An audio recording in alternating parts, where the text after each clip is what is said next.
এক করে সবাইকে হারালাম। মাকে হারালাম,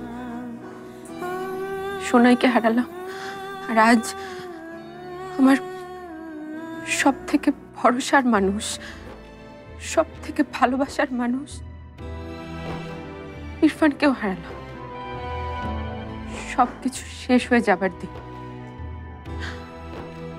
না পারলাম ইরফানকে ধরে রাখতে, না পারলাম আমার বাবার সম্মান ফিরিয়ে দিতে।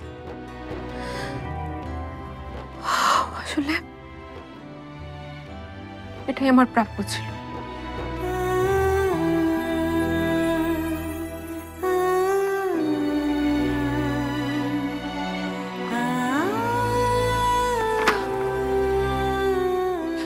কেন পারছি না আমি সই করতে? কেন এত কষ্ট হচ্ছে আমার? কেন মনে হচ্ছে যে একটা সই করে দিলে আমার পুরো জীবনটা থমকে যাবে? এত শক্তি একটা সইয়ের। যতই চেষ্টা করি ইরফানকে মন থেকে তাড়াতে, ততই ওর কষ্টমাখা মুখ, দিশেহারা চোখ আমার চোখের সামনে ভেসে ওঠে।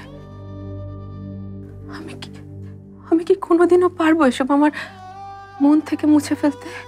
নাকি সারাটা জীবন আমাকে তাড়িয়ে বেড়াবে এই অপরাধ বোধ? ওয়ালটন আবারও মিলিয়নিয়ার অফারে ওয়ালটন ফ্রিজ কিনে আপনিও হয়ে যেতে পারেন মিলিয়নিয়ার।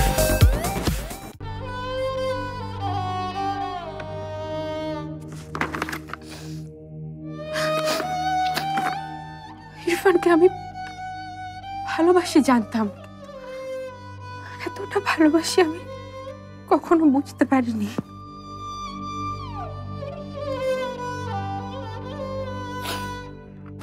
না, আবেগে ভাসলে চলবে না।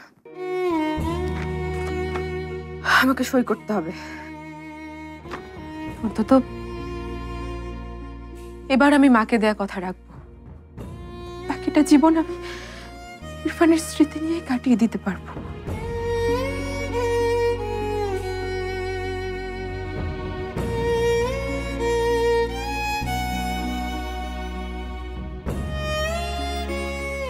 কি করছো তুমি?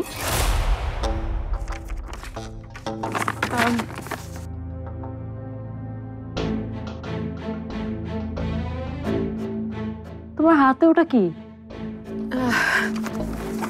কিছু না। তোমার কিছু লাগবে?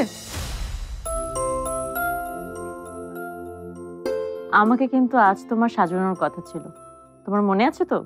হ্যাঁ মনে আছে তো। তুমি ভেতরে এসো না।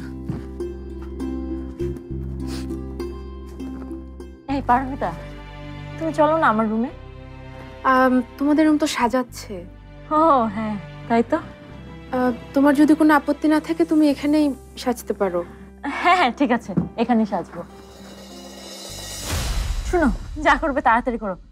আমার না এত এক্সাইটমেন্ট কাজ করছে, মানে আমি কখন যে নিজেকে ব্রাইডাল লুকে দেখবো।